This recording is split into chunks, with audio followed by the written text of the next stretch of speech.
Hello guys, ఈ important questions వచ్చేసి third సెమిస్టర్లో ఉన్న కెమిస్ట్రీ సబ్జెక్ట్కి సంబంధించినవి. ఫస్ట్ క్వశ్చన్ వచ్చేసి లాంథనైడ్ కాంట్రాక్షన్. ఈ క్వశ్చన్ వచ్చేసి 4 మార్క్స్కి అయితే అడగడానికి ఛాన్స్ ఉంది. అలాగే ఐయుపాక్ నేమ్స్, ఇది కూడా 4 మార్క్స్కి అడిగే ఛాన్స్ ఉంది. థర్డ్ క్వశ్చన్ వచ్చేసి అన్సిటికర్ రియాక్షన్, ఇది కూడా 4 మార్క్స్కి అడిగే ఛాన్స్ ఉంది. అలాగే ఫోర్త్ క్వశ్చన్ వచ్చేసి స్మిత్ రియాక్షన్, ఇది ఖచ్చితంగా అయితే అడిగే ఛాన్స్ ఉంది. దీనికి కొంచెం ప్రియారిటీ ఎక్కువ ఉంది, అందుకే స్టార్ మార్క్ పెట్టాను. First question, second question, fourth question వచ్చేసి ఇవైతే కంపల్సరీగా నేర్చుకోండి, స్టార్ మార్క్స్ పెట్టినాయన్ని. ఫిఫ్త్ క్వశ్చన్ వచ్చేసి first law second law of thermodynamics, అడిగితే ఫస్ట్ లైన్ అడగచ్చు, లేకపోతే సెకండ్ లా ఆఫ్ థర్మోడైనమిక్స్ అయినా అడగచ్చు. Maximum second law of thermodynamics అని అడుగుతారు ఎగ్జామ్లో. ఇది వచ్చేసి 4 మార్క్స్ క్వశ్చన్. సిక్స్త్ క్వశ్చన్ వచ్చేసి జౌల్ థామ్సన్ ఎఫెక్ట్, ఇది కూడా ఖచ్చితంగా అడుగుతారు, 4 మార్క్స్ క్వశ్చన్. సెవెంత్ క్వశ్చన్ వచ్చేసి రివర్సిబుల్ అండ్ ఇర్రివర్సిబుల్ ప్రాసెస్, ఇది కూడా 4 మార్క్స్కి అయితే అడిగే ఛాన్స్ ఉంది. ఇది కూడా స్టార్ మార్క్ ఉంది కాబట్టి ఖచ్చితంగా నేర్చుకోండి. ఎయిత్ క్వశ్చన్ వచ్చేసి ఫేజ్, వాట్ ఈస్ ఫేజ్, ఇలా అడుగుతారు క్వశ్చన్. దీనికి అలాగే ఎగ్జాంపుల్స్ కూడా నేర్చుకోండి, ఇది కూడా 4 మార్క్స్ క్వశ్చన్. నైన్త్ క్వశ్చన్ వచ్చేసి వ్యాలెన్స్ బాండ్ థియరీ, దీంట్లో స్క్వేర్ ప్లేనార్ అట్లా ఆక్టాహెడ్రల్ కాంప్లెక్స్ ఈ స్ట్రక్చర్స్ నేర్చుకున్నట్లయితే వ్యాలెన్స్ బాండ్ థియరీ అనే క్వశ్చన్ 12 మార్క్స్కి అయితే అడుగుతారు.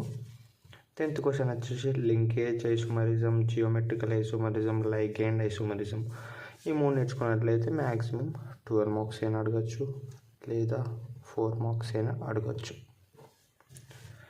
Reactions acid and base hydrolysis of esters with mechanism and esterification, ఈ ఎస్టరిఫికేషన్ నేర్చుకుంటే దాంట్లో యాసిడ్ బేస్ హైడ్రోలైసిస్ నేర్చుకుంటే అయిపోతుంది ఎస్టర్స్కి. ఇదైతే ఖచ్చితంగా 12 మార్క్స్కి అయితే అడగచ్చు, లేదా 4 మార్క్స్ కూడా అడగచ్చు. 12th క్వశ్చన్ వచ్చేసి గ్యాబ్రియల్స్ థాలమైడ్ సింథసిస్, ఇదైతే ఖచ్చితంగా 12 మార్క్స్లో అయితే అడుగుతారు. అలాగే 13th క్వశ్చన్ వచ్చేసి కార్నాట్ సైకిల్, ఈ క్వశ్చన్ అయితే ఖచ్చితంగా అంటే ఖచ్చితంగా అడుగుతారు, డెఫినైట్ క్వశ్చన్, ఏదైతే ఖచ్చితంగా నేర్చుకోండి. కార్నాట్ సైకిల్, హీట్ ఇంజిన్ అని కూడా అడుగుతాడు. అలాగే 14th క్వశ్చన్ వచ్చేసి ఆల్డల్ కండెన్సేషన్ రియాక్షన్, ఇదైతే 12 మార్క్స్కి అయితే అడుగుతారు. ఈ క్వశ్చన్స్ ఎట్లా అడుగుతారంటే ఫస్ట్ అంటే ఇట్లా ఫస్ట్ క్వశ్చన్ మార్క్ పెట్టి, అంటే ఒక క్వశ్చన్లో ఏఆర్బి అని ఉంటుంది, అట్లా 1 and 2 ఇలా అడుగుతారు. దాంట్లో దీనికి ఒక 6 మార్క్స్ అయితే వస్తాయి. అలాగే 15th క్వశ్చన్ వచ్చేసి నెఫ్ రియాక్షన్ అండ్ పెర్కిన్స్ రియాక్షన్, ఇవన్నీ వచ్చేసి అయితే ఆర్గానిక్ సంబంధించినవి. ఆర్గానిక్లో అయితే నేను ఈ మెన్షన్ చేసిన క్వశ్చన్స్ అయితే నేర్చుకుంటే అయితే మీరు కంపల్సరీగా అయితే ఒక 30 మార్క్స్ అయినా స్కోర్ చేయొచ్చు, ఈ ఆర్గానిక్ నేర్చుకున్నట్లయితే. ఈ నెఫ్ రియాక్షన్ వచ్చేసి 12 మార్క్స్కి అయినా అడగచ్చు, లేదా 4 మార్క్స్కి అయినా అడగచ్చు. 16th క్వశ్చన్ వచ్చేసి phase diagram of water system, ఇది ఖచ్చితంగా అంటే ఖచ్చితంగా అడుగుతారు, 12 మార్క్స్, ఇది కూడా ఖచ్చితంగా నేర్చుకోండి. Carnot cycle, phase diagram, valence bond theory, ఈ 3 నేర్చుకున్నట్లయితే ఖచ్చితంగా 12 మార్క్స్ అయితే ఖచ్చితంగా వస్తుంది.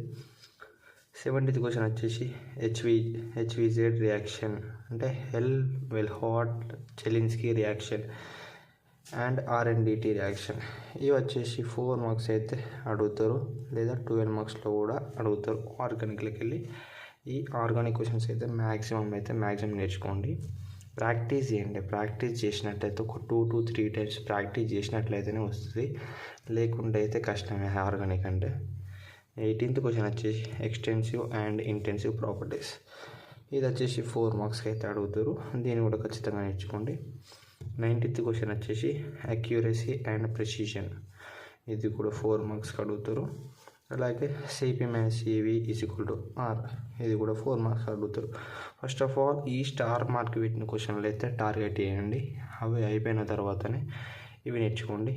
ఇంకా మీకు ఫర్దర్గా అంటే గుడ్ మార్క్స్ స్కోర్ చేయాలి అని అనుకుంటే మాత్రం ఇంకా ఫర్దర్గా మీకు మీ కాలేజీలో చెప్పిన ఏమైనా క్వశ్చన్స్ ఉంటే అవి నేర్చుకోండి. ఈ క్వశ్చన్కి సంబంధించిన యూట్యూబ్ వీడియోస్ కావాలి అనుకుంటే ఒకసారి కామెంట్లో మెసేజ్ పెట్టండి, నేనైతే సెండ్ చేస్తాను ప్లేలిస్ట్ అనేది. Okay, thank you.